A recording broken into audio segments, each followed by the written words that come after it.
So by this point, my review for Stephen King's Christine should be up already, and now I'm going to talk about the second book I read yesterday, if I can avoid knocking my camera.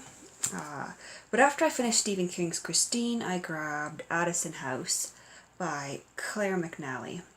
Now this is one that I had picked up at the thrift store. One of my local shops has kind of a bin full of paperbacks, and it's kind of a 50 cent each or four for $1 deal. And so sometimes I go in and just pick out 4 random books and bring them home and read them. And so this was one of those. And it's a horror novel.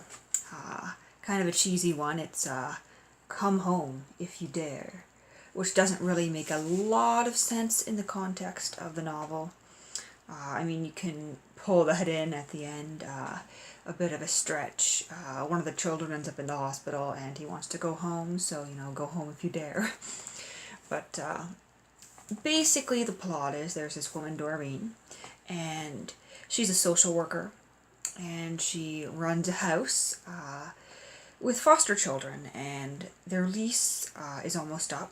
The landlord has told them that he's going to be selling the house, and they need to look for a new place to live. And Doreen feels very, very lucky because she's able to purchase this kind of decrepit mansion that's been vacant for the past 20 years.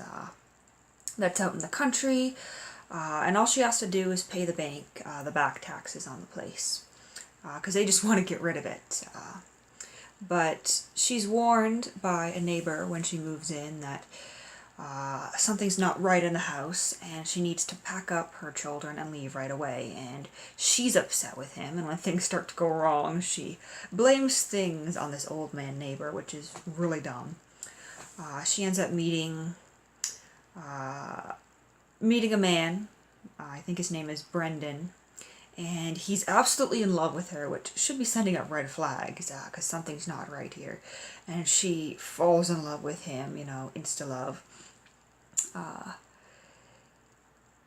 And of course, he's a ghost, he's not real, but she doesn't realize that, and she goes on trusting him. And the children start to notice things aren't right in this house. There's a Bible that kind of moves around, and they keep hearing voices. There's a 13-year-old girl who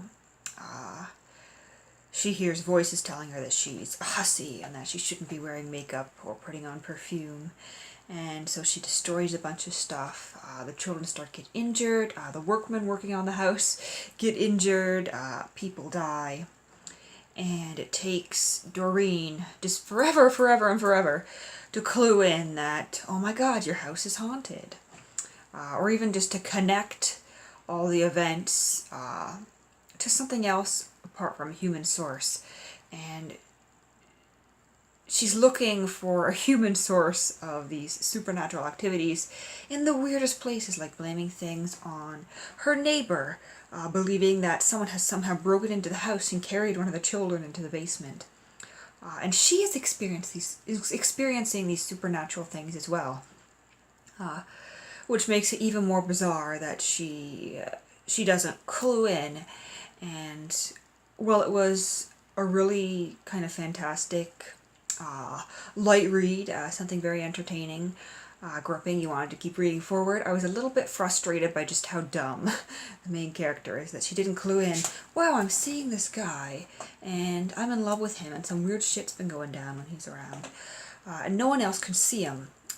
Maybe he's not real, or that just the fact that the children suddenly turning into like religious fanatics might have something to do with something supernatural and not some human person that she hasn't been able to see sneaking in and like feeding them propaganda. It was just weird in that regard. Basically, if we remove Doreen from the novel, it would be a better novel in that regard. Or if we somehow make her a stronger and more rational character, more exciting character. then it would be a better novel. But it was really good. I think I gave it like 3 stars on Goodreads. Not something I would read again, but it was kind of light and entertaining for yesterday evening.